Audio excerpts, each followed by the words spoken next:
বন্ধুরা, সব মাদের উদ্দেশ্যে আর একটা কথা বলি। মানলাম ভগবান দিয়েছে খুব ভালো সন্তান, সব মায়ের কাছেই সব সন্তানরা ভালো, কিন্তু তাও আমি সবার কাছে একটা অনুরোধ করছি, এমন কিছু করবেন না যাতে বাচ্চাদের ক্ষতি হয়। বাচ্চাদের ওই কথাটা আপনাদেরও ভুলে যায় যে কুকুরকে লাই দিলে মাথায় চড়ে বসে।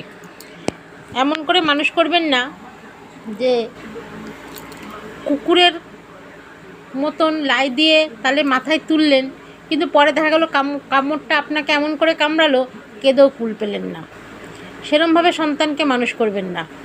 আজকে বাচ্চা আছে, এমন এমন কথা বলছে, শুনতে ভালো লাগছে, কিন্তু পরে যখন সে বড় হবে তখন কিন্তু সেই কথাটা আপনাকেই যখন বলবে, তখন কিন্তু আপনি কেঁদেও কুল পাবেন না। যে কুকুরের মতনই সেই কথা দিয়ে হয়তো আপনাকে এমনভাবে কামড়ালো, কথাতে আপনি কুল পাবেন না।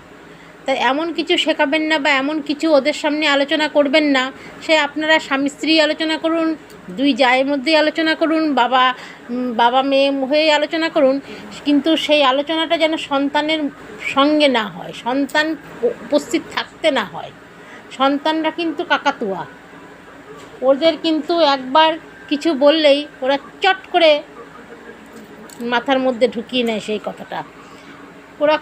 ওরা ভাবে, আমরা ভাবি ওরা বুঝতে পারিনি, কিছু বোঝে না, কিন্তু পরে ওরাই এমন একটা কাজ করে বসবে, তখন নিজে ভাববেন আমি আর কি, আমি নিজেই কিছু জানি না, আমার সন্তান সেটা জানে।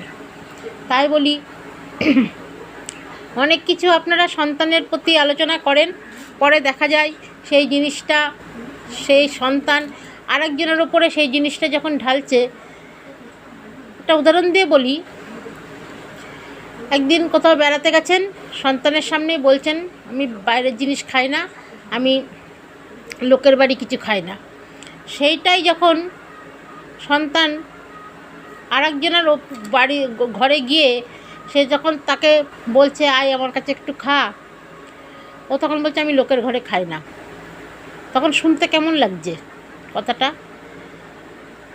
যাকে বলছে তার অবদান হয়তো আপনি মা, আপনার থেকেও তার অবদান একটু হলেও বেশি, তখন তার মনে কষ্ট লাগবে। তাই বলছি, কথাটা একটু ভালোভাবে শেখাবেন, বাচ্চাদের শেখানোটা ভালোভাবে শিক্ষা দিন, ভালো শিক্ষা দিন।